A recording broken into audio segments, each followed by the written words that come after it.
Olá, boa noite. Nós vamos entrevistar ao longo desta semana os candidatos à presidência mais bem colocados na pesquisa Datafolha de intenção de voto, que foi divulgada no dia 28 de julho.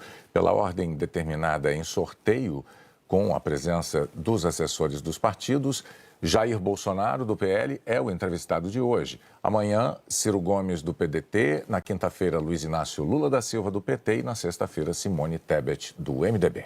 Nós vamos abordar os temas que marcam cada uma das candidaturas. O tempo total dessa entrevista é de 40 minutos. E, ao fim, o candidato vai ter 1 minuto para as considerações finais. Candidato Bolsonaro, boa noite. Obrigada pela presença. Eu agradeço também a sua presença, candidato, e o tempo começa a ser contado a partir de agora. Nós vamos começar a entrevista com um assunto que tem mobilizado os brasileiros. O senhor tem xingado ministros do Supremo Tribunal Federal, tem feito ataques sem prova nenhuma ao sistema eleitoral brasileiro. O senhor chegou, inclusive, a ameaçar não ter eleição no Brasil, como se coubesse ao senhor decidir uma coisa dessas. Candidato, com franqueza, o que é que o senhor pretende ou o que é que o senhor pretendeu com isso? O senhor pretendeu, por acaso, criar um ambiente que, de alguma forma, permitisse um golpe, contra o qual, inclusive, a sociedade civil se manifestou agora com a divulgação de 2 manifestos ou outros manifestos em defesa da democracia?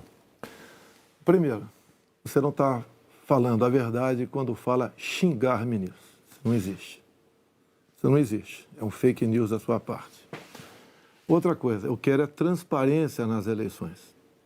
Vocês, com toda certeza, não leram o inquérito de 2018 da Polícia Federal, que inclusive está inconcluso. E aquela pergunta que eu sempre faço: se você pode botar uma tranca a mais na sua casa para evitar que ela seja assaltada, você vai fazer ou não? Então esse é o objetivo disso que eu tenho falado sobre o Tribunal Superior Eleitoral.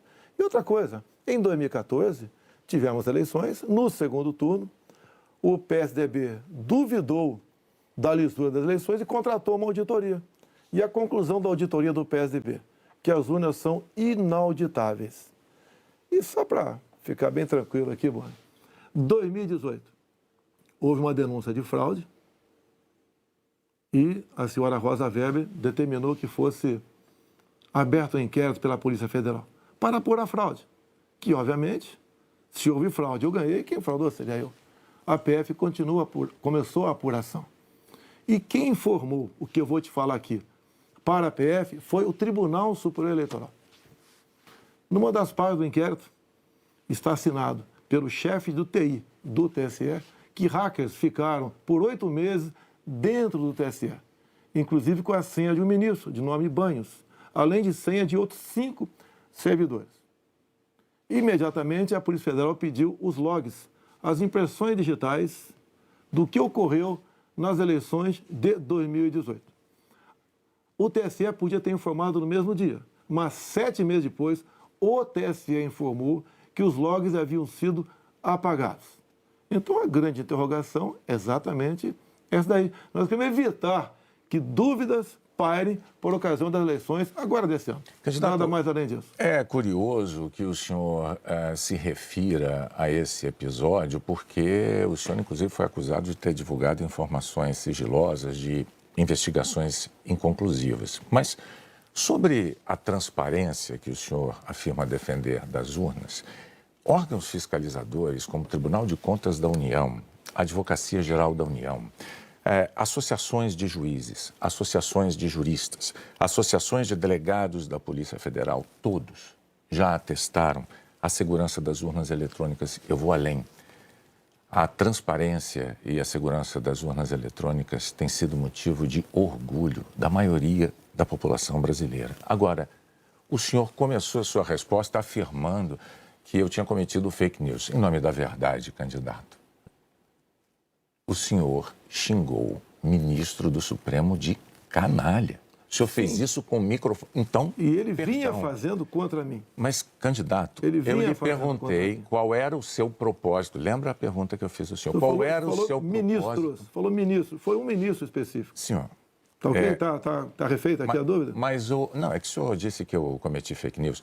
Só para esclarecer, a pergunta que eu lhe fiz é: qual era o seu propósito ao xingar um ministro de canalha e ameaçar não permitir que as eleições fossem realizadas, se isso não lhe compete fazer? Não é uma atribuição do presidente da República, é uma atribuição constitucional, candidato. Quem vem sendo perseguido o tempo todo por um ministro supremo sou eu, com um inquérito completamente ilegal. E as medidas que vinham sendo tomadas por esse ministro eram contestadas. Lá atrás, inclusive, a procuradora Raquel Dodge deu um parecer para que esse inquérito deixasse de existir. E continua existindo. A temperatura subiu. Hoje em dia, pelo que tudo indica, está pacificado. Espero que seja uma página virada. Até você deve ter visto, por ocasião da posse do senhor Alexandre de Moraes, um certo contato amistoso nosso lá. E pelo que tudo indica, está pacificado. E quem vai decidir essa questão de transparência ou não serão, em parte, as Forças Armadas que foram convidadas a participar da Comissão de Transparência Eleitoral. As Forças Armadas são uma das partes, né, desse grupo que analisa a segurança. A grande questão não é nem a presença das Forças Armadas, candidato. A grande questão que se dá é que o senhor se coloca como patrono das Forças Armadas e a forma como o senhor ataca o sistema eleitoral é que causa ruído e que causa uma certa intranquilidade no ambiente eleitoral. Teremos eleições, o ministro Alexandre de Moraes acabou de assumir.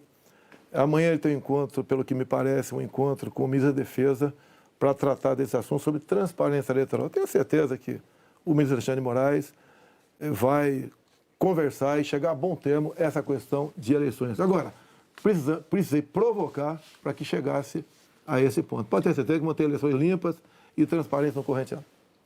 O senhor costuma dizer que defende a liberdade, mas a impressão que dá quando a gente vê manifestações de apoiadores seus é de que nem todos têm a mesma percepção daquilo que o senhor defende, porque é muito comum vermos apoiadores seus defendendo medidas absolutamente inconstitucionais, fechamento do Congresso, fechamento do Supremo Tribunal Federal, golpe militar, intervenção militar com Bolsonaro, essas coisas são ditas. Inclusive tem uma frase que é muito ouvida também nessas manifestações por parte desses grupos que é: eu autorizo. No entanto, o senhor não os desautoriza, candidato. Isso não é uma sinalização ruim dessa parcela de apoiadores? Você vê as manifestações nossas sem qualquer ruído, uma lata de lixo sequer virada nas ruas. Eu considero como liberdade de expressão. Essas, artigo 142. O que é artigo 142? É um artigo da Constituição, que eu não entendo da maneira como alguns pouquíssimos entendem. Quando alguns falam em fechar o Congresso, é liberdade de expressão deles, eu não levo para esse lado. Tá? E para mim isso aí faz parte da democracia. Não posso eu ameaçar fechar o Congresso. Isso, ou o Supremo Tribunal Federal. Então, Bonner, eu não vejo nada demais, vejo como liberdade de expressão, como alguns falam em AI-5, nem existe mais AI-5. Você querer punir alguém por ter levantado uma faixinha no meio da multidão AI-5, bom, isso aí é uma coisa que, no meu entender, não leva a lugar nenhum. Agora, o outro lado... Eu não quero interrompê-lo, mas é que o senhor disse algo muito... Perdão, candidato. O senhor disse algo muito importante ainda há pouco. O senhor disse, referindo-se ao ministro Alexandre de Moraes, que teremos eleições, elas serão limpas, etc. Com o intuito de tirar esse estresse, tirar a intranquilidade desse momento eleitoral do Brasil. O senhor não quer aproveitar essa oportunidade diante de milhões de brasileiros para assumir um compromisso eloquente de que vai respeitar o resultado das urnas, seja ele qual for? Seja qual for, eleições limpas devem e têm que ser respeitadas. O senhor vai limpas respeitar... e transparentes têm que ser respeitadas. Está atestado que as eleições brasileiras são limpas e são transparentes e que as urnas são auditáveis. Isto posto, eu lhe pergunto mais uma vez. O senhor vai assumir um compromisso diante de milhões de brasileiros de respeitar o resultado das urnas e estimular os seus seguidores a fazer o mesmo, candidato? Serão respeitados os resultados das urnas desde que as eleições sejam limpas e transparentes. Como você disse que eles são auditáveis, em 2014 não aconteceu isso. Mas tudo bem. Vamos botar um ponto final nisso? O senhor vai botar um ponto resolvido, final? Ponto final. Vamos para outra pergunta, outro assunto. Pois então, não. Vamos respeitar os resultados. Nós temos uma declaração importante do candidato Bolsonaro assumindo publicamente o respeito ao resultado das urnas de outubro. Renata. Pandemia, candidato. Claro. Nos momentos mais dramáticos, o senhor imitou pacientes de Covid com falta de ar. Sobre as mortes, o senhor disse, e daí, eu não sou coveiro? O senhor estimulou o uso e usou dinheiro público para comprar medicamento comprovadamente ineficaz contra a Covid. O senhor desestimulou a vacinação. O senhor não teme ser responsabilizado, senão pelos eleitores, pela história? Olha, nós compramos mais de 500 milhões de doses de vacina. Só não se vacinou quem não quis. Eu acho que vocês dois se vacinaram. Comprada por mim. E em tempo bem mais rápido que outros países, que isso não tinha no mercado. Não poderia eu, num primeiro momento, por exemplo, falar que devíamos assinar certos contratos, como por exemplo com a Pfizer, onde a Pfizer não garantia a entrega da vacina. A primeira vacina no mundo foi dada em dezembro de 2020. Em janeiro, nós já estávamos vacinando no Brasil. Então, fizemos a nossa parte. E o grande erro disso tudo foi um trabalho forte da grande mídia, entre eles a Globo, desestimulando os médicos a fazerem o tratamento precoce, que isso é conhecido como uma liberdade do médico. Quando algo é desconhecido, como até hoje é desconhecido ainda os efeitos possíveis, efeitos colaterais da vacina, desaconselhar, inibir, ameaçar, caçar o registro de médicos. Isso que foi errado feito durante a pandemia. Mas, candidato, o senhor desestimulou a vacinação. Isso não tem nada a ver com liberdade. O senhor chegou a dizer que quem tomasse a vacina poderia virar jacaré.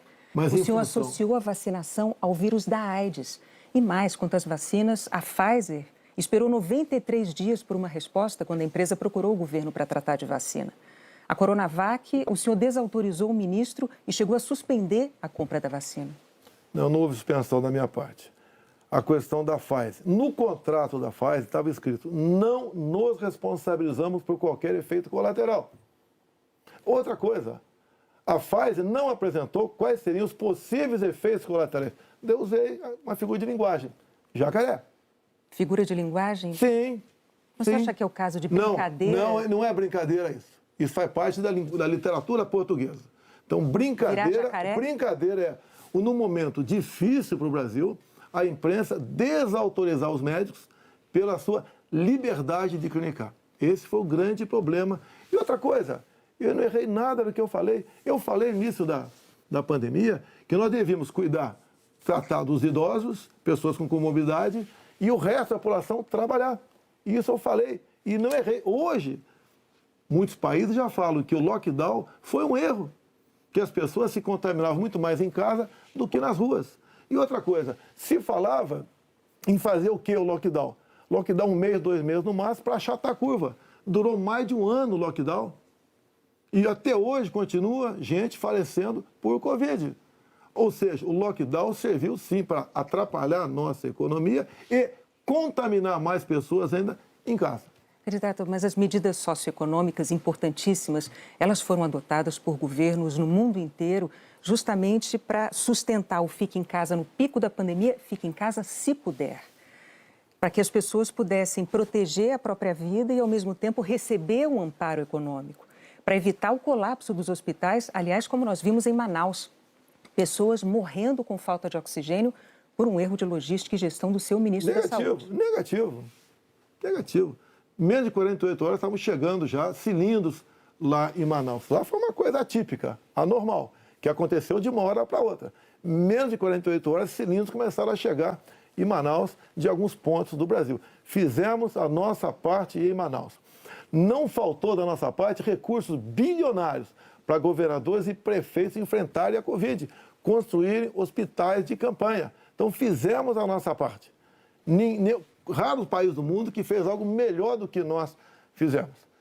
E o resultado, até o OMS reconhece isso daí. Fizemos a nossa parte. O senhor mencionou 48 horas, o fato é que Manaus ficou uma semana, mais de uma semana, 9 dias, sem receber o apoio das pessoas com falta de oxigênio nos hospitais. Não é verdade isso. Agora, não é verdade. Candidato, sobre o seu comportamento, com as frases que eu mencionei, imitando pacientes com falta de ar, muitos viram isso como um sinal de falta de compaixão. Eu queria que você botasse no ar eu imitando falta de ar. Realmente... Mas falta de compaixão... Então você começou a mudar. Desculpe, você começou a mudar, tudo bem. Eu completar a minha frase. Muitos viram isso como uma falta de compaixão, de solidariedade com os doentes, com as vítimas, com os parentes das vítimas. O senhor se arrepende? A solidariedade, eu me manifestei conversando com o povo nas ruas, visitando a periferia de Brasília, vendo pessoas humildes que foram obrigadas a ficar em casa sem ter um só apoio do governador ou prefeito.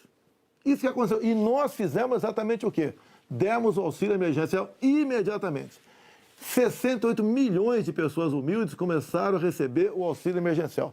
Eles estavam condenados a morrer de fome dentro de casa. O senhor não se arrepende das declarações? Ou ir para a rua, fazer o que não queriam. Poderiam ter o caos na rua, caos porque pessoas com fome iam para a rua. Criamos imediatamente o auxílio emergencial. Fizemos a nossa parte.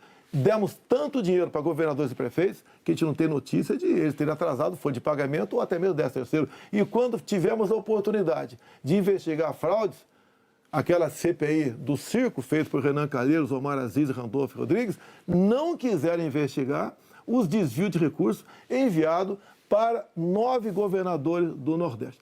Fizemos a nossa parte e tratei com muita seriedade essa questão. Agora, não adotei o politicamente correto. Não estimulei. Inclusive, o que eu falei é que quando foi decidido o que era essencial, o trabalho essencial, eu falei, deve ser todo aquele necessário para o homem ou a mulher levar o pão para dentro de casa. A própria MS concordou comigo nessa questão. Então o senhor chama isso de politicamente incorreto? O senhor não se arrepende do seu comportamento, das frases que fez, imitando pessoas com falta de ar, como solidariedade com as famílias que sofreram? Você acabou de falar que eu não imitei falta de ar e voltou a falar em falta de ar novamente. Você voltou a falar em falta de ar novamente. 700 mil mortos. A minha pergunta é muito específica. O senhor se arrepende Lamento as mortes. Não tem que não perder um parente, um amigo. Lamento as mortes. Agora, não poderia ser tratada a Covid da forma como começou a ser tratada. E quando você fala em tratamento precoce, lembre-se que no protocolo do Mandetta tinha o tratamento precoce lá, mas só em casos graves, onde eu não concordei com ele. No início, o protocolo do Mandetta era vá para casa. Quando sentir falta de ar, procura um hospital. Eu falei, procurar para quê se não tem remédio? E não tinha vacina também naquele momento. Bom, vamos falar de economia? Eu só queria observar, a Renata não retirou observação sobre o fato de o senhor ter imitado pessoas com falta de ar. Ela disse... Não.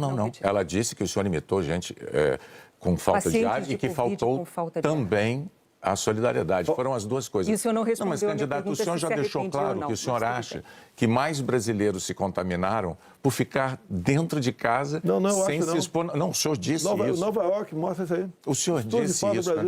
Então, vamos agora para a economia. Dentro de casa do que fora de casa. Vamos para a economia. Vamos para a economia, que é um tema que o senhor também gostaria de abordar certamente. Em 2018, como candidato, o senhor disse assim, numa entrevista: eu sei do que é que o povo precisa. Inflação baixa, taxa de juros menor, dólar menor. Aí veio o seu governo, os juros básicos da economia dobraram, a inflação mais que dobrou, o dólar que estava em R$ 3,90 está em mais de R$ 5,00. É verdade que tudo isso se deu num cenário de pandemia e num cenário também de guerra na Ucrânia. Ocorre que esse cenário não mudou, não é? A pandemia não acabou, infelizmente, e a guerra da Ucrânia é uma realidade ainda.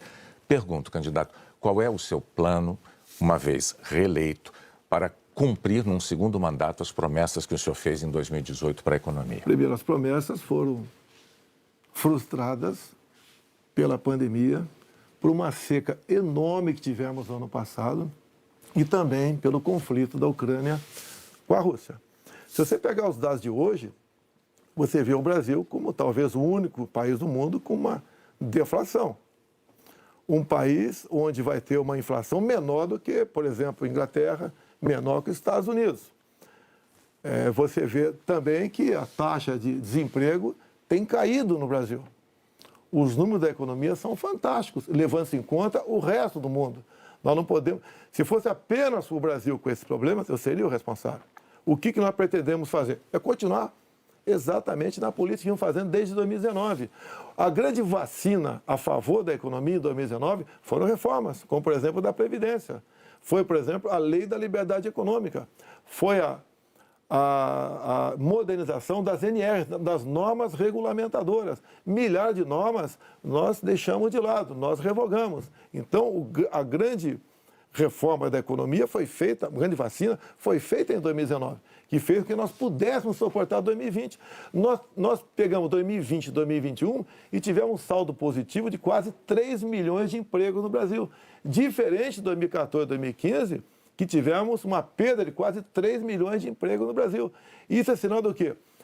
Competência da equipe econômica. Programas como, por exemplo, o Pronamp e o BEM preservaram mais de 10 milhões de empregos no Brasil. O próprio auxílio emergencial, num primeiro momento R$ 600, fez com que a economia, em especial nos pequenos municípios, o município não colapsasse. Então, essas medidas, entre outras, fizeram a gente romper 2020 e 2021. 22, quando veio a guerra agora, problemas nós tivemos. Fui na Rússia negociar fertilizantes com o presidente Putin. Se não tivesse ido, não teria fertilizante para a nossa safra agora, desse segundo semestre. Não, isso é importante. Não. Isso garantiu o quê? A segurança alimentar do nosso Brasil e do mundo. Só para concluir, então, num segundo mandato, o senhor daria sequência aos planos que foram estabelecidos e desenvolvidos no primeiro plano. Bonner, você pode ver, Bonner, nós somos o 7º país mais digitalizado do mundo. Tá? Nós fizemos muita coisa no Brasil, atendemos realmente a todas as camadas da sociedade. Só agora, na questão do IPI, a proposta do Paulo Guedes, que está parada no Supremo Tribunal Federal, nós pretendemos diminuir impostos de 4 mil produtos em 35% de IPI. Para o segundo mandato. Não, desse agora. É que a proposta parou no Supremo Tribunal Federal. Estamos há semanas. Agora, senhores, para que a gente possa abordar... Mas isso começou há 2 meses a redução de IPI, não foi de agora. Para que nós possamos abordar nessa entrevista o maior número de temas, vamos prosseguir, vou falar sobre meio ambiente. Em 2020, o seu então ministro do Meio Ambiente, Ricardo Salles, disse que era para aproveitar que a imprensa toda estava focada na cobertura da pandemia para ir desregulamentando as leis ambientais, o que ele chamou de passando a boiada. Fato é que, no seu governo, a taxa anual de desmatamento da Amazônia deu um salto, é a maior em 15 anos. O senhor continua apoiando essa política de desregulamentação? Olha, você tem que pensar que na Amazônia você tem quase 30 milhões de habitantes lá. Tem 30 milhões de brasileiros na Amazônia. Primeira preocupação é essa. Outra, qualquer propriedade lá tem que preservar 80% e pode usufruir de 20%. Eu tentei, nos primeiros 2 anos de mandato, fazer a regulação fundiária, para saber, por exemplo, qualquer local desmatado ou com foco de calor, de quem é o CPF daquela propriedade. O presidente da Câmara não colaborou para botar essa proposta avante. Agora, quando se fala em Amazônia, por que não se fala também agora na França, que há mais de 30 dias está pegando fogo? A mesma coisa está pegando fogo na Espanha e Portugal. Califórnia pega fogo todo ano. No Brasil, infelizmente, não é diferente. Acontece. Grande parte disso aí, alguma parte disso aí é criminoso, sei disso. Outra parte não é criminoso. É o ribeirinho que toca fogo ali na sua pequena Uma coisa propriedade. É incêndio natural, outra coisa é o desmatamento. Mas tem incêndio, o Pantanal Sul-Mato-Grossense é comum pegar fogo de forma espontânea. Agora, candidato, a favor das críticas dos especialistas à sua política ambiental, tem os números. No seu governo, a taxa anual de desmatamento da Amazônia saltou de 7.500 km² em 2018 para 13 mil ano passado. O levantamento do MAP Biomas mostrou que 97% dos alertas de desmatamento emitidos desde 2019 não foram fiscalizados pelos órgãos responsáveis, 97%. Especialistas dizem que quando o senhor desautoriza, por exemplo, a destruição de equipamentos pelos órgãos fiscalizadores ou quando o senhor desmonta órgãos como o IBAMA, o senhor está passando uma mensagem de incentivo a quem desmata ou ao garimpo ilegal. Primeira coisa, a destruição, como dá em lei, é se você não puder retirar o equipamento daquele local. O que vinha acontecendo, e ainda vem, infelizmente, é que o material pode ser retirado do local, porque se chegou lá, pode ser retirado. E há o abuso de uma parte. E como eu disse para você, tem Abuso locais... de qual parte? Tem locais na Amazônia ali que é permitido. Mas desculpa, eu não cultivo. entendi. Abuso de qual parte? Do Por órgão parte do IBAMA. fiscalizador? Sim, por parte do IBAMA. Sim. Por que, candidato? O que seria um Mas abuso o seguinte, do o que IBAMA diz a lei? na defesa da O floresta que diz a amazônica? lei? Um trator, por exemplo, você tem que tocar fogo se não puder retirar daquele local. O que e muitas vezes o pessoal do IBAMA faz? Toca fogo mesmo podendo retirar o material de lá. Mas a quem interessa defender a posse de um trator utilizado para derrubar árvores na Amazônia, candidato? Mas não está derrubando árvore na Amazônia, está derrubando em áreas, muitas vezes... Mas a lei não fala se um local é permitido ou não. A quem a lei, interessa, candidato? A lei não fala. Tem sido destruído, vem ser destruído. A minha orientação é cumprir a lei. Nada mais além disso. E os órgãos fiscalizadores... Olha só, a Amazônia é do tamanho da Europa Ocidental. Ali na Amazônia cabe uma Alemanha, cabe uma França, cabe uma Itália, cabe um Portugal, cabe um montão de países. Você pensa que fiscalizar, evitar que pegue fogo Mas é só assim, para vamos lá? entender, então, sobre a desautorização dos órgãos fiscalizadores para destruir equipamento apreendido. Não desautoriza, mando cumprir a lei. A lei fala que se o material puder ser retirado de lá, assim como entrou, não é para ser destruído. Mas com que propósito mesmo? Eu não entendi. Cumprir a lei. Propósito, cumprir a lei. Faz lá dentro, eu tenho aqui uma aspas. Tem quase 30 milhões de pessoas que têm que sobreviver. Eu tenho aqui uma aspas em que o senhor diz que não é para queimar nada, maquinário nem trator. Mas vamos adiante, o fato é que, sobre o meio ambiente, em 2018, o mundo tinha uma visão sobre o compromisso ambiental do Brasil. Hoje, o mundo vê o Brasil como um destruidor de florestas. Num segundo mandato, o que o senhor vai fazer para mudar essa imagem? Primeiramente, destruidor de florestas. É uma mentira. Ninguém quer destruir floresta, né, por livre e espontânea vontade. O acordo Mercosul-União Europeia estava travado. Com os problemas agora da guerra, Ucrânia, Rússia, a União Europeia quer acelerar o acordo conosco para o Mercosul. Dizer mais, a Alemanha está usando combustíveis fósseis. Por quê? Se eram os países que diziam que nós devíamos cada vez mais buscar aí energia limpa. Concordo com eles, mas a realidade é outra completamente diferente. Não é a realidade aquilo que aquilo que a gente acha que deve ser, é o que tem que ser. Países da Europa já estão em contato conosco, por exemplo, atrás do hidrogênio verde. O Brasil será uma grande potência fornecedora de energia hidrogênio verde. Como já temos acertado, né, no limite máximo, temos até o equivalente a 50 Itaipus na costa do Nordeste. E nós vamos exportar esse hidrogênio verde para a Europa toda. Ou seja, o Brasil é um exemplo para o mundo. Você pega, está na minha frente por coincidência aqui, por exemplo, as áreas reservadas em países outros para agricultura, não é pecuária, é agricultura. Somente a União Europeia é de 45% a 65%. Você pega países como a Alemanha, 56% para a agricultura. Mas então, Você pega o Reino Unido, 63% para a agricultura. O Brasil preserva 2/3, 66% da sua área verde. O Brasil não merece ser atacado dessa forma. Vamos falar porque, de política, no fundo, há candidato. um interesse no agronegócio. É deixar o Brasil de lado. Agora, cada vez mais o mundo vê, como a própria presidente do OMC disse, há 2 meses, 3 meses atrás, disse o quê? Que o mundo, sem o agronegócio do Brasil, passa fome. Ou seja, a realidade é isso aí. Vamos ver se o Brasil consegue mudar essa imagem. Vamos tentar mudar, sim. Bom, vamos Mas falar não de é isso política tudo agora, que fala. candidato. Muito importante isso agora. Está também nas atenções por motivos claros. Em 2018, o senhor candidato à presidência, o senhor se apresentava como o candidato da antipolítica e o candidato contra o Centrão. Na convenção do seu partido, o general Heleno chegou a cantar se gritar, pega Centrão, não fica um, trocando a palavra ladrão por Centrão, etc. Isso ficou muito famoso. Hoje, a verdade é que o Centrão, ele é a base do seu governo.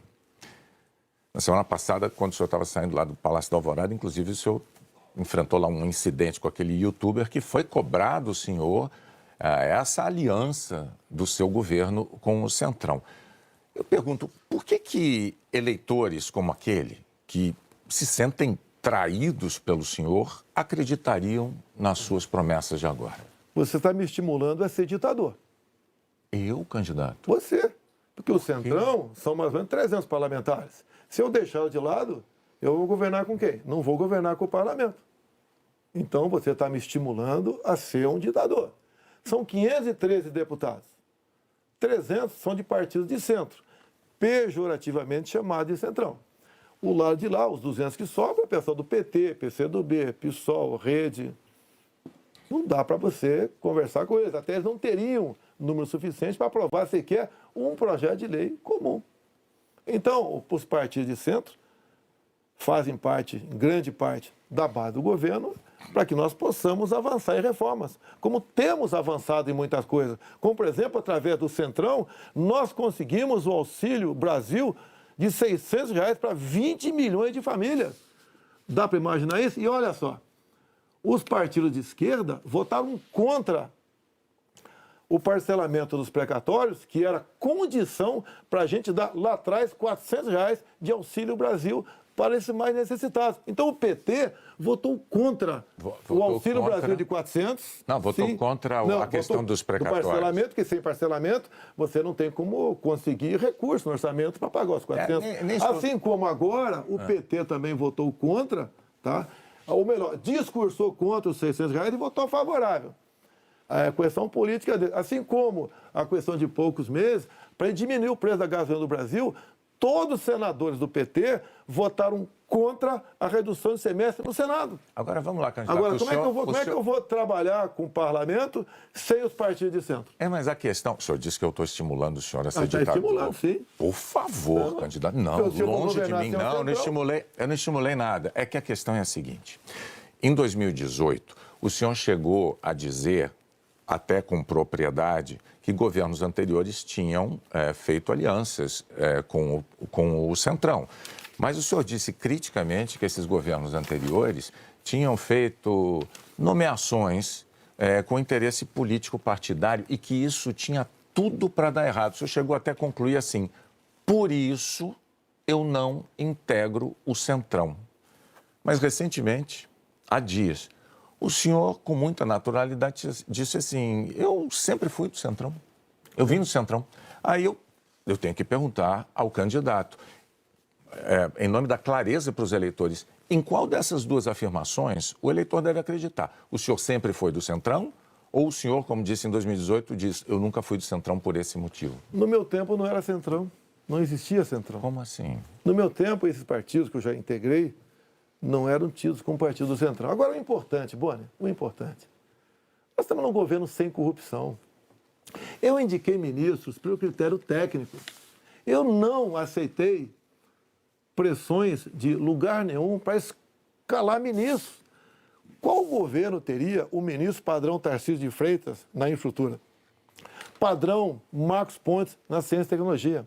Padrão a Tereza Cristina na agricultura, padrão Gilson Machado no turismo, uma pessoa desconhecida até chegar no meu governo, padrão Onyx Lorenzoni, que eu considero como um coringa meu, padrão Braga Neto, que esteve na defesa. Ou seja, padrão Salles, uma pessoa excepcional, padrão atualmente ministro Juca do Meio Ambiente. Então essas pessoas que deram um impulsionamento ao governo.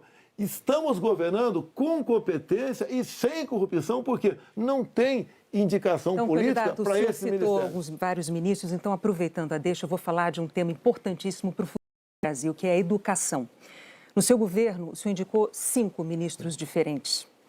Um deles caiu justamente por um escândalo de ter beneficiado pastores com dinheiro da educação e diz que foi a seu pedido no caso de um dos pastores. Qual é a dificuldade de escolher um bom ministro da educação? Por muitas vezes, depois que a pessoa chega, a gente vê que ela não leva jeito para aquilo. Não foi só da educação. Ele teve acusação. Ele teve morte de prisão. Ele foi preso, inclusive. Agora, conseguiu habeas corpus logo em seguida. Agora, fiquei sabendo depois, né, que o Ministério Público do DF foi contra a prisão dele. Agora, veja só... Foi contra a prisão dele. Por quê? Não tinha nada contra ele. Se tiver hoje em dia, é outra história. Até aquele momento não tinha nada. A questão de ter 2 pastores, um que está no gabinete dele, qual é o problema? Agora, se ele faz besteira, e se essa pessoa Agora, nós começamos a investigar o caso Pastores. Não foi a Polícia Federal. Nós começamos a investigar com a CGU. Agora, só na área da educação, o primeiro-ministro escolhido pelo senhor caiu depois de 3 meses porque, por causa de um escândalo, pediu que professores gravassem slogans de campanha seu. O segundo ministro praticamente fugiu do Brasil depois de ter insultado ministros do Supremo. O terceiro ministro nem chegou a assumir porque maquiou o próprio currículo. O quarto ministro envolvido num escândalo de corrupção. Quais são os critérios que o senhor usa para escolher um ministro de uma área tão vital para o futuro do país? As pessoas se revelam quando chegam. Atualmente, eu tenho um excelente ministro da Educação. Não acontece, é igual um casamento, muitas vezes. Mas o senhor concorda que essa alta rotatividade prejudica? O ideal era não ter rotatividade. O ideal era não ter rotatividade nenhuma, mas acontece. Outros ministros foram trocados também. Bom, por vários motivos. Agora, depois desse escândalo do MEC... Que escândalo do MEC, Bonner? A saída do ministro Milton Ribeiro. Mas a saída é escândalo, MEC? Não é escandaloso, candidato, um ministro destinar dinheiro da educação para 2 pastores, dizendo que o presidente da República indicou um deles. Cadê o duto cadê o duto do dinheiro vazando ali? Cadê o dinheiro? Candidato, não sabemos. Cadê o dinheiro aparecer? Você não sabe? E está me acusando? Não, está acusando o Milton por isso? O senhor tem todo o direito de achar que não foi um escândalo. Nós vamos adiante. Depois do caso do ministro Milton Ribeiro no MEC, o senhor atenuou um pouco o seu discurso de que não havia corrupção no seu governo. Antes não tinha corrupção. Hoje, o senhor diz que os casos pipocam. Os casos pipocam de corrupção no seu governo. Bom, ao mesmo tempo, vão se acumulando denúncias de interferências suas na Polícia Federal, que é um órgão de Estado, não é um órgão de governo, e um órgão de Estado que o senhor prometeu prestigiar.